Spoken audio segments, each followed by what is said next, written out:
Hey guys, welcome back to my channel. Jonal Jogasku Borai Horbai. So dinay hai jeng thang nagideng Guwahati Sankardev Kalakshetraवहाय आङो जि खामानि मावगासिनो दङ खायफा खायफाया मिथिखागौ जे आङो दासान्दै वेलनेस कोच जायफोरा हेल्दी थानो लुबैयो weight loss weight gain and skin related जिमान जि प्रब्लेमनि बेखौ आं हेल्प होयो मानसिफोरखौहाय हेल्दी थानायाव आरो स' आं वेलनेस कोच थ' बेनि सोमोन्दैनो जेनेबा ट्रेनिं जाबाय थायो नालाय जोंना स' एबारो 3 मान्थजों खेबसे फैनाय BBS ट्रेनिं दङ थ' बेहाय थांनो नागिरदों ओमफ्राय आं दा रेडि जाबाय दुगैबाय दुगैनानै लाबाय ओमफ्राय एसे देलायबाय ओमफ्राय आङो गानगोन दिनै नै बेखौ दाख्लै आङो सेहेलिनिफ्राय अर्डार खालामदोंमोन बे ट्रेनिंआवनो माबानो होननानै थांनो होननानै ओंखायनो दा बेखौहाय गानग्रोनानै लानोसै आङो ओमफ्राय ट्रेनिंआ माबायदि जायो बोरै बोरै जायो थ' BBS नालाय सानथामनि ट्रेनिंमोन मैया मोनसे थांखांबाय बेहाय आं थांनो हायासै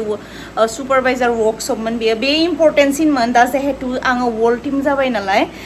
खिन्थु सानथाम थाहैनाय इजि नङा बेनिखायनो आङो माने आंना हार फेस्टिभेलावहाय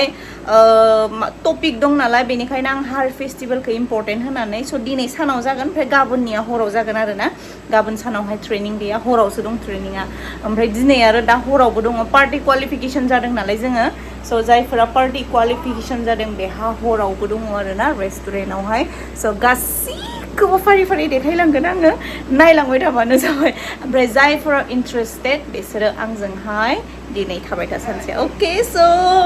स्टार्ट खालामनोसै भिडिअखौ चलो आं ड्रेसखौ खालामनानै लाग्रोनोसै बेनि उनावहाय आरामसे गुवाहाटियाव सहैबासो होनसै आङो नङाबा बे गारियाव थांनाय आरिनाय थुफ्ला थुफ्लि लानानै स' देखायलांबाय थानोसै आङो नायलांबाय थाबानो जाबाय स' नैबेखौ गानगौमोन आङो नै ट्राइबो खालामाखै जागोन ना जाया आस्राया जाहैबाय नै बेयो ओमफ्राय दख'नाया जाहैबाय नै बेयो बिदि आरो ओमफ्राय टेगखौनो खुलियाखैमोन आं दाख्लै लाबोनायनिफ्रायनो गोबावानो जाबाय होमबाबो टेग खुलियाखैमोन आं ओइले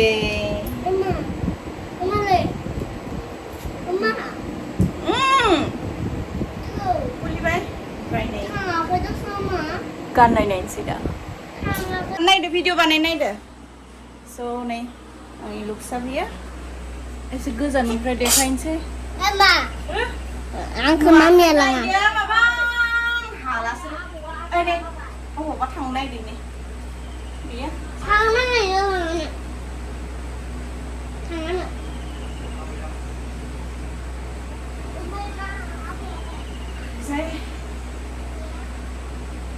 ओमफ्राय ब्लाउसआसो ओरैबायदि गिदिर जादों जेन थेन मिलायनानै माबाबाय होमबाबो नों बेखौनो एसे बोरैबा नुयो आरो ब्लाउस गिदिरखौ सिगांनि बायदि मोनबालाय मिलायगौमोन दा हामबायना आङो बे जाहैबाय आंनि लुक्स माबायदि नुखो कमेन्ट्स खालामनानै खिन्थाहर दे अके ओमफ्राय दा फालि लानो दङ सेन्देल गाननो दङ बेनिफ्राय थांनोसै जाम्बा बेहाय नों थांनो हायो नामा इमान इहाय गोबाव जायो आरि जायो एख' मोनजाया आरिया स' दा आरोबाव एसे दंबावो मामियाथ' गायो जानो मोना नै गावसोरबो जानो मोनो नंगौ ओमफ्राय फैग्रोन मोना सफैबाय नै ओमफ्राय साउन्डआ टटेलि अफ खालामनांगौ जायो ओरैबायदि बेहाय गान दामो आयौ दा बुंसै ओमफ्राय दा ट्रेनिंआ स्टार्ट जाहांबायानो आं एसे लेटैसो सफैहैबावदों माने सिगांनि जे माबा बेयो एसे जाग्रोबायमोनानो आरो ओमफ्राय दा बेवहाय बिदिनो फार्स्टआवनो एसे डान्स आरि बेफोरबायदि पारफर्मेन्स खालामदोंमोन आरो ना ओमफ्राय स' जोङो VIP क्वालिफायारमोन ओंखायनोथ' जोंहा टेनसन गैया आरो फुरा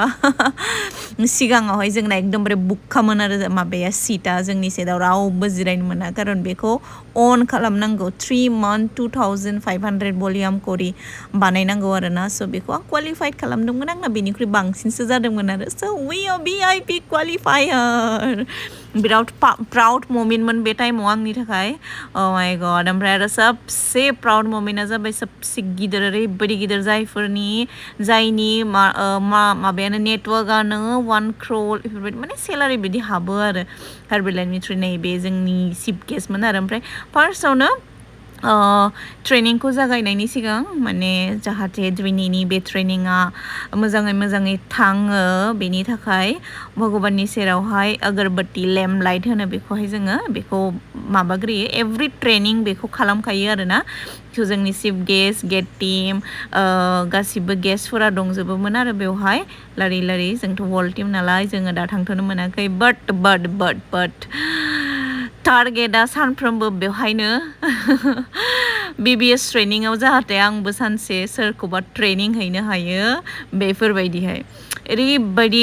पजिटिभ वाइब मोननानै फैदोंना मेमनि जि स्पिच ओरैबायदि पजिटिभमोन माने एकदम एनादार लेभेलमोन आरो बेनि ट्रेनिंआ आं बिराद मोजां मोनना फैदों बिदिनो बहुद इन्जय खालामो जोङो ट्रेनिंआव थाङोबा मोसायो एकदमबारे मालाबा टाइमाव सोरनिबा स्ट'रि खोनासंनानै बिराद गाबो स' टु माच इन्जय खालामो आरो स' बेनो जोङो मोनफ्रोमबो खामानिखौहाय एक्साइटमेन्टजोंहाय मावनांगौ एक्साइटेड जानांगौ मोनफ्रोमबो खामानिखौ नङाबा नोङो बरिं दुखु बेफोरबायदि जानानै थाङा मोनफ्रोमबो खामानियावहाय जेबो साक्सेस जाया स' भगबाननि नाम लानानै दिनैनि ट्रेनिंखौ स्टार्ट खालामबाय जोङो स' दा बेयो माबाया जोब्बायमोन आरोना एकदमबारे बेहाय थाबाथाय फुरा एकदम टटेलि अफ खालामनो गोनां जायो खारन गानजोंनो माबायो ओमफ्राय जेथिया स्पिच होगोन ना जेथिया ट्रेनिं होगोन होमबानाल'सो गाना बे जायो आरो बिदि ओमफ्राय दा बेनि उनावहाय जोंनि सार बेयो माबा जाथ'वाखै प्रेसिडेन्ट टिम जाथ'वाखै होमबाबो बहुद मोजां स्पिच होयो सारा बहुद मटिभेसन एकदमबारे बहुद मटिभेट खालामो बिराद मोजां बे साराबो आं बिराद मोजां मोनो माने बेनि बुंनाया माने बहुद ट्रेनिंआ माने बहुद फानि जायो बाट बहुद सोलोंनो गोनां खोथा बुङो आरोना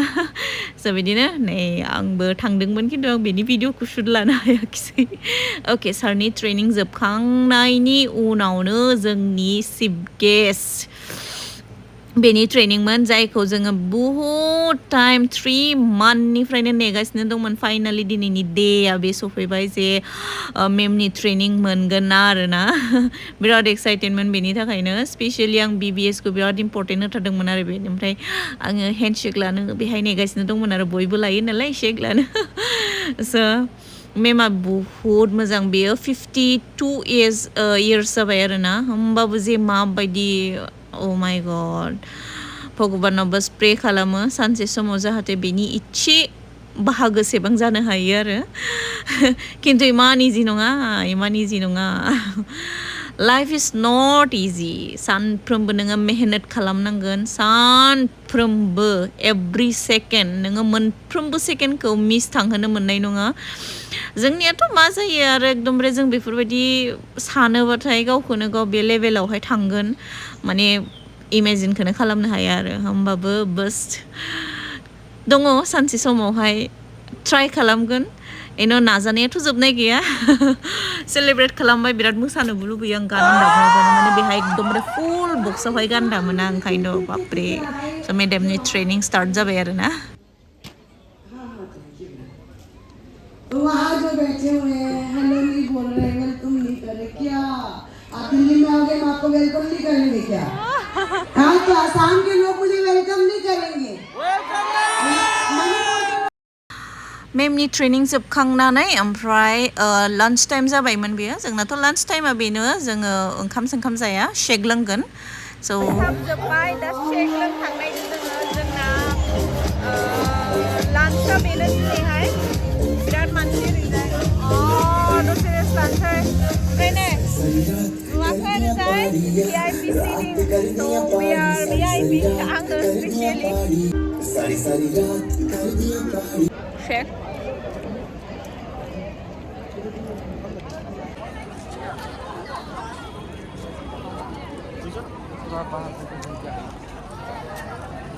फट' सेसन जागासिनो दं ओरैबायदि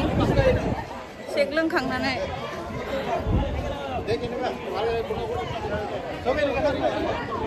फट' सेसन जोब्बाय दा सिङाव हाबहैनोसै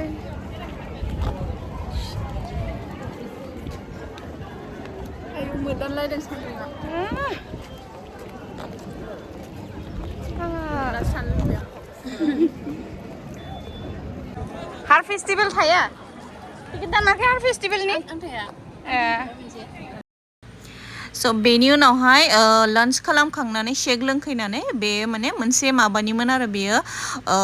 निउट्रिसन क्लाबनि बिसोरो स्टुडेन्ट गोजामोन आरो ना स' बिराद मोजां पारफर्म खालामदोंमोन जुम्बा खालामदोंमोन आरो ना ओमफ्राय उनावहाय आं बुंदोंमोन ना ट्रेनिङाव मा जागोन सोब देखायगोन होननानै ओरैबायदि फाल्तु आइफना बेटारि ल' जानानै होबाय ओमफ्राय आङो एसे थाबनो सिखारदों माने ओरैबायदि खर' साबाय आंनिया माने बक्सआ फुल भलिउम जायोना इखौ खोनानानै आरिनानै ओंखायनोथ' आं थाब ओंखारनानै थांनानैखि हटेलाव थांबाय आरिबाय ओमफ्राय उनावहाय उन्दुना थाहैबाय आरो ओमफ्राय भिडिअ शुट खालामनो ना मानो एख' गैया उनावहाय डिनार खालामनो टाइमावसो सिखारदों आरो बेबो आंनि एस'सियेटआ फोजाना होनायखायसो